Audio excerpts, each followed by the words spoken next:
Jhansi road Gwalior की ये कहानी है। ये झांसी रोड पुलिस स्टेशन पड़ता है जहाँ ग्वालियर के अंदर तो एक पुलिस के पास कॉल आती है और उसमें ये होता है कि एक लेडी को उसी के हस्बैंड ने मार डाला, उसका खून कर दिया। पुलिस पहुंचती है, पड़ोसी गवाही देते हैं, पुलिस हस्बैंड को थाने लेकर आती है, लाश को हॉस्पिटल भेज देती है पोस्टमार्टम के लिए। उसके बाद अब पति से पूछताछ करती है।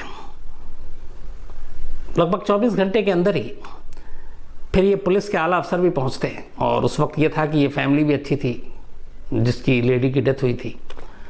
और उसमें फिर ये हुआ कि पति ने अपनी पत्नी को मार दिया और गवाही ये थी कि इससे पहले भी बहुत सारे पड़ोसियों ने देखा था लड़ाई झगड़ा होता था पति पत्नी में।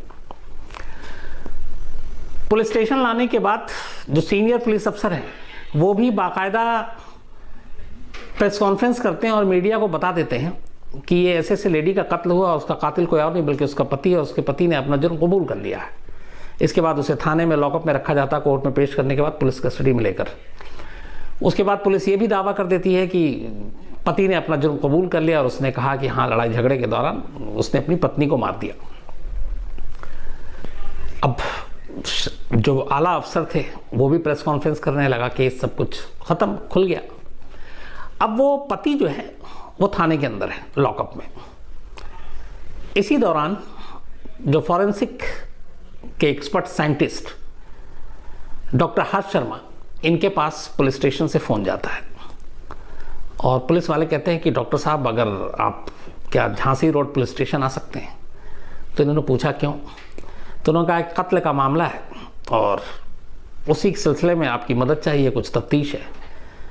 तो बोला किसका कत्ल हुआ, क्या हुआ? तो उन्होंने पुलिस ने बताया कि एक लेडी का कत्ल हुआ, उसके पति ने ही मारा, उसने अपना जुर्म भी कबूल कर लिया।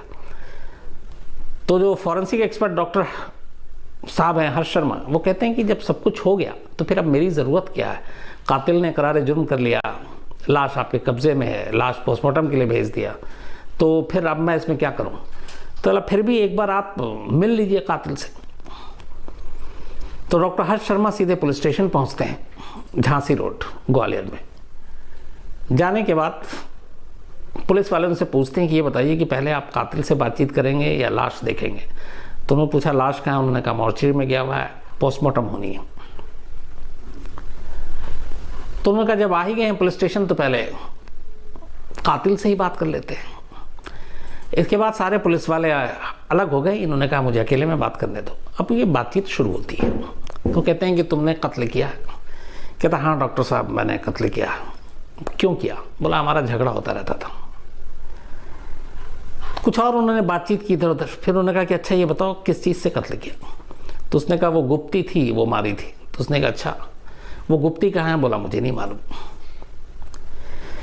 फिर उन्होंने कहा कि गुप्ती तो नहीं, कुछ और भी चीज़ से तुम मार सकते हो। बोला पता नहीं, लेकिन वो कहाँ है? अच्छा इससे पहले पुलिस वाले ने भी जब इकरार जुर्म हो गया तो उन्होंने कहा जिस चीज़ से मारा वो हथियार कहाँ है? तो कह रहा मुझे याद नहीं, कहाँ फेंका। लगातार पुलिस ने सारी की वो इकरार जुर्म भी कर रहा, सब कुछ कर रहा, लेकिन हथियार बताने को तैयार ही नहीं कि कहाँ है। अब डॉक्टर साहब ने भी पूछा कि अच्छा किस चीज़ से मारा, वो कहाँ है? बोला मुझे याद नहीं। कई बार बात हो गई तो डॉक्टर साहब को लगा कि ये कुछ झूठ बोल रहा है, सारी चीज़ें मान रहा है लेकिन हथियार के बारे में जानकारी नहीं दे रहा है। तब उन्होंने कहा कि देखो मैं पुलिस वाला नहीं हूँ, मैं एक साइंटिस्ट हूँ, तुम्हारी मदद करने आया हूँ और मुझे पता नहीं क्यों ऐसा लग रहा है कि तुमने कत्ल नहीं किया है, लेकिन तुम कत्ल का इल्ज़ाम अपने सर पे भी ले रहे हो, लेकिन ये भी नहीं बता रहे हो कि हथियार कहाँ, जबकि उस हथियार से तुम जो इकरार कर रहे हो उसका एक पुख्ता सबूत मिलेगा, तुम्हारी उंगलियों के निशान, बाकी चीज़ें होंगी। बोला मुझे याद नहीं हथियार कहाँ है। कई बार पूछा। इसके बाद फिर डॉक्टर हर्ष शर्मा ने उस कातिल से आखिरी बार पूछा। उन्होंने कहा कि देखो मैं तो तुम्हारी, अगर तुम सच बोल रहे हो तो कोई बात नहीं, लेकिन अगर तुम कत्ल तुमने नहीं किया है तो मैं तुम्हारी मदद कर सकता हूँ, लेकिन तुम मुझसे सच बताओ वो हथियार कहाँ है, और अगर तुमने कत्ल नहीं किया है तो फिर तुम इल्ज़ाम क्यों ले रहे हो? और मैं पुलिस वाला नहीं हूँ, बार बार बता रहा हूँ, मैं एक साइंटिस्ट हूँ और ये आखिरी बार पूछना, इसके बाद मैं यहाँ से उठ के चला जाऊँगा, फिर तुम जानो तुम्हारा नसीब जाने। इतना कहना था कि वो कातिल रो पड़ा। उसका कहता है कि डॉक्टर साहब मैंने अपनी बीवी को नहीं मारा। इसके बाद मैं यहाँ से उठ के चला जाऊँगा, फिर तुम जानो तुम्हारा नसीब जाने। इतना कहना था कि वो कातिल रो पड़ा।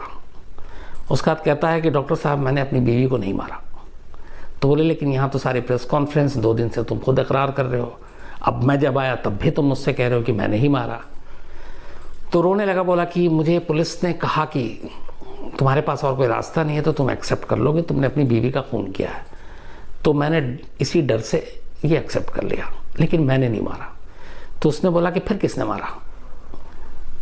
तो बोला मुझे नहीं मालूम, लेकिन सच में मैंने नहीं मारा। तो उसने कहा कि हुआ क्या था, कहानी सुनाओ। उसने कहा कि इसमें कोई शक नहीं कि नहीं। उसने फिर ये कहा कि अच्छा डॉक्टर साहब, क्या आपकी शादी हो चुकी है? तो डॉक्टर हर्ष शर्मा ने कहा हाँ मेरी शादी हो चुकी है। तो उन्होंने कहा क्या आपकी अपनी बीवी से कभी झगड़ा नहीं होता? तो उन्होंने कहा होता है कई बार। तो उन्होंने कहा क्या कभी इस झगड़े के दौरान आपने सोचा कि आप अपनी बीवी का कत्ल कर दें? बोले कभी नहीं। तो बोला सेम मेरे साथ था, मेरा भी झगड़ा हुआ करता था, कई बार होता था, कई बार दोस्तों के चक्कर में, कई बार शराब पीने के चक्कर में, कई बार लेट आने के चक्कर में, लेकिन इसका ये मतलब नहीं है कि मैं अपनी बीवी का खून कर दूंगा। बोला उस रात भी जब मैं घर पहुंचा, मेरे एक दोस्त की पार्टी थी, उसमें मैंने वहाँ शराब पी बैठकर थोड़ा सा देर हो गया, घर आया, इस बात पे बीवी बिफर गई। उसने कहा कि तुम लेट आते हो, तुमने फिर शराब पी है, दोस्तों के साथ पार्टी करते हो। तो बोला उसने भी बोला, मैंने भी बोला, और ये बात सही है कि हमारी लड़ाई झगड़े की आवाज़ पड़ोस तक भी गई, क्योंकि आस पड़ोस में ही सब घर एक दूसरे में मोहल्ले में सटे हुए थे। और इससे पहले भी हमारा इन्हीं चीज़ों को लेकर झगड़ा होता था, लेकिन फिर कुछ देर के बाद हम नॉर्मल हो जाते थे। तो उस रात भी मेरा झगड़ा हुआ, उसके बाद मैं सो गया। बोला अगली सुबह मैं करीब 7:30 बजे उठा तो देखा कि मेरा 2.5 साल का बेटा, 2.5 या 3 साल का, वो घर के बाहर आंगन है, उस आंगन में वो किताब हाथ में लिया हुआ, और जो मेरी वाइफ है उसकी माँ, वो उसको पढ़ा रही है। तो मैंने घड़ी देखा, मैंने कहा कि ये इसके स्कूल जाने का वक्त है, लेकिन ये स्कूल नहीं किया, घर पे ही है। तो उसने पूछा कि ये स्कूल क्यों नहीं गया? तो बीवी ने कहा कि आज असल में लेट उठे, जो स्कूल की गाड़ी आई थी, बस आनी थी, वो चली गई और हम लोग लेट हो गए, तो इसलिए इसको स्कूल नहीं भेजा, तब यहीं पढ़ा रही हूँ। उसने कहा ठीक है। फिर उसने बोला कि करीब 7:30 के बाद मैं फिर सो गया, करीब आधा घंटा और सोया, उसके बाद उठा। तो उठने के बाद मैं किचन में गया, रात को बीवी से झगड़ा हो चुका था, और मैंने चाय बनाना शुरू किया।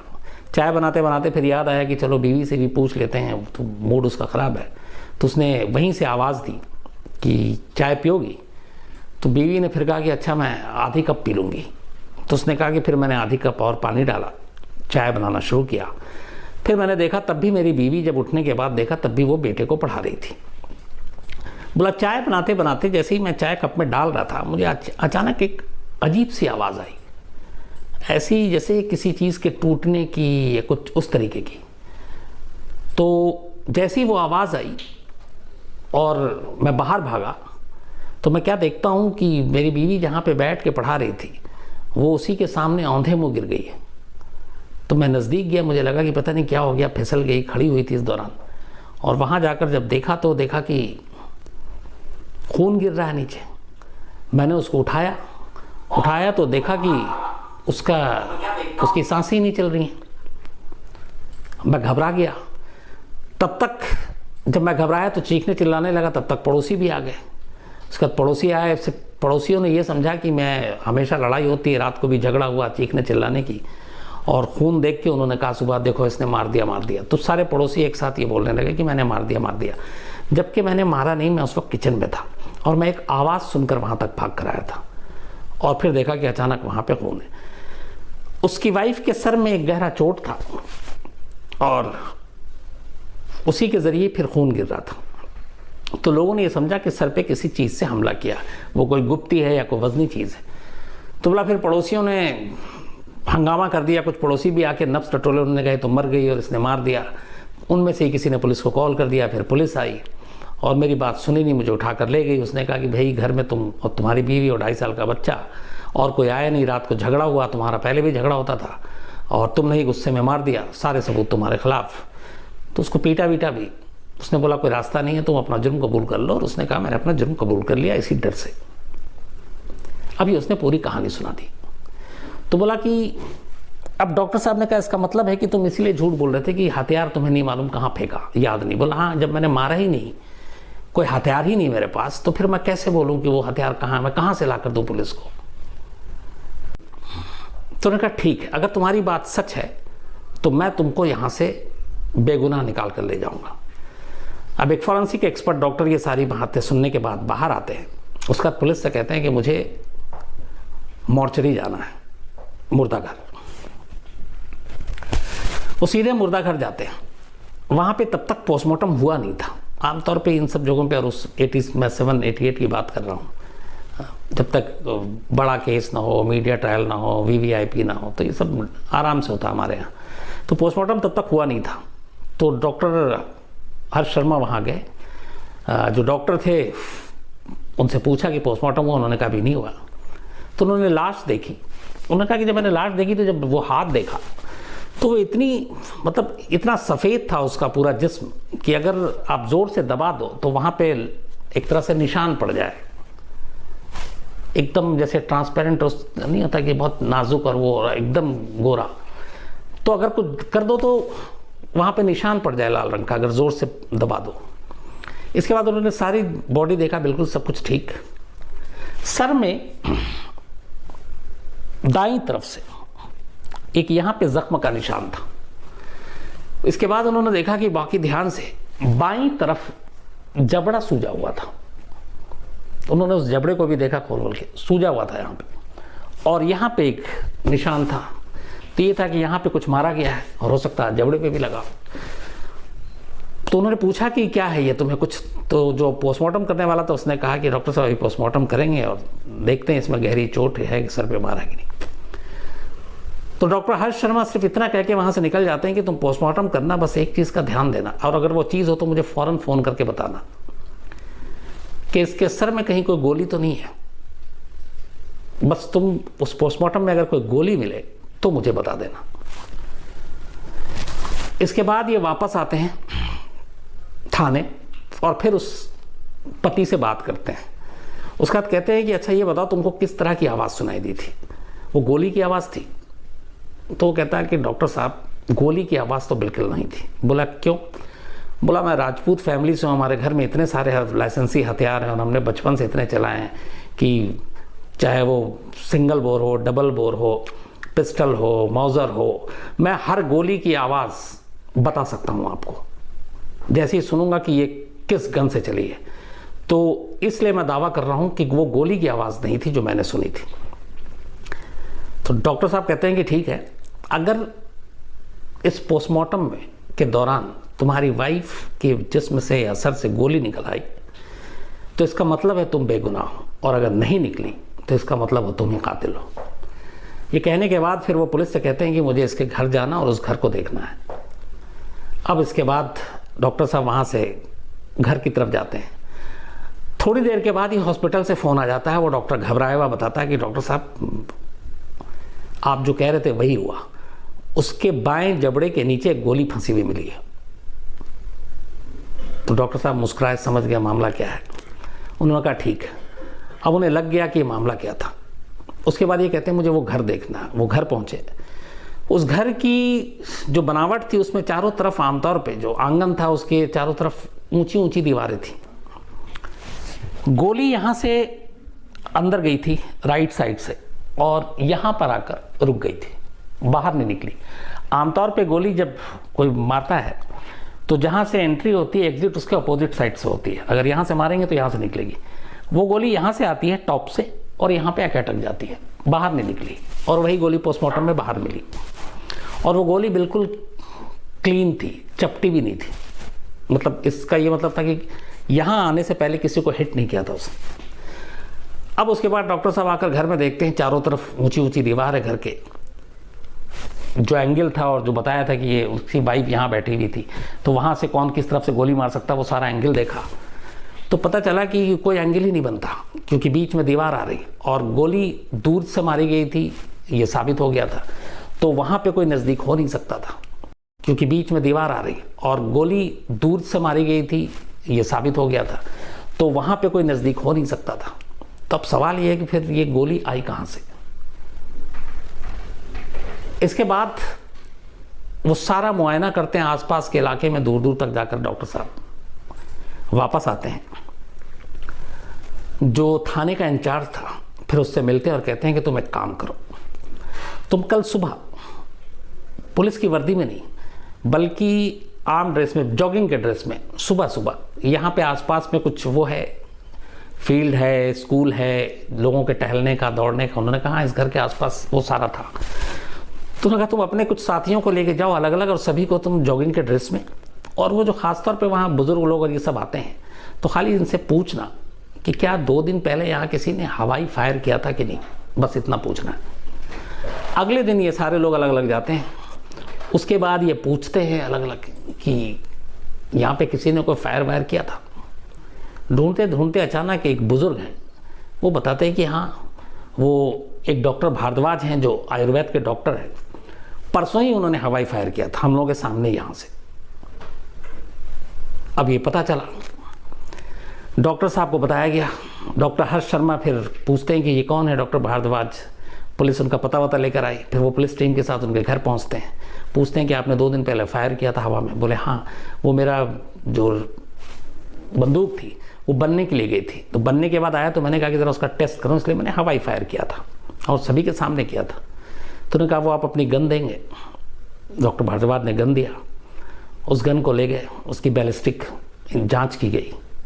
जो पोस्टमार्टम से गोली निकली थी और इस गन जिससे हवाई फायर किया गया था, दोनों की जब रिपोर्ट आई तो पता चला कि वो गोली इसी गन से चली थी। अब सवाल ये था कि ये गोली हवाई फायर की और सिर्फ एक गोली चली थी, वो गोली उसकी वाइफ के सर में कैसे।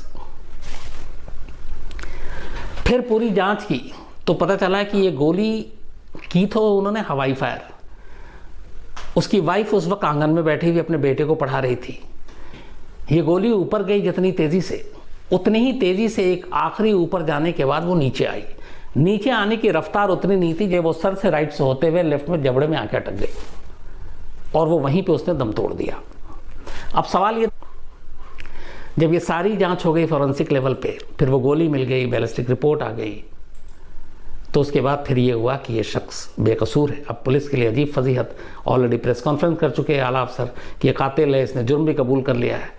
बाद में फिर ये था कि पुलिस ने उसको बेचारे को ज़बरदस्ती करवाया था और कोई सबूत नहीं, कुछ नहीं। इसके बाद उसको छोड़ा जाता है। और इन डॉक्टर भारद्वाज, हालांकि इनकी भी ये थे कि इन्होंने हवाई फायर किया था और लाइसेंस ही वो था, लेकिन फिर भी ये था कि, और ऐसा केस होता नहीं आमतौर पे कि गोली ऊपर जाकर वापस आके लग जाए, तो इनके खिलाफ लेकिन लापरवाही और उस चीज़ों का केस बना। वो बहुत ज़्यादा सीरियस केस नहीं था लेकिन फिर भी बना, और तब जाकर ये मामला ख़त्म हुआ। तो इसीलिए मैंने कहा कि ये सबसे अजीब व गरीब कत्ल की कहानी थी कि कौन कहाँ बैठा है, कौन कहाँ हवाई फायर कर रहा है और कहाँ से आसमान से एक गोली जिस पे उसके नाम की मौत लिखी हुई वो आती है और उसके सर में लगती है और वो बेचारी बेवजह मारी जाती है और उसके पति को पुलिस उठा कर ले जाती है, क्योंकि पुलिस भी क्या करे। और आखिर तक ये था कि उसने गुप्ती मारी है, सर पे हमला किया है, लेकिन किसी को ये एहसास नहीं कि उसके सर या जबड़े के अंदर एक गोली फंसी हुई है और वो सर से अंदर तक आई। तो ये थी पूरी कहानी। अब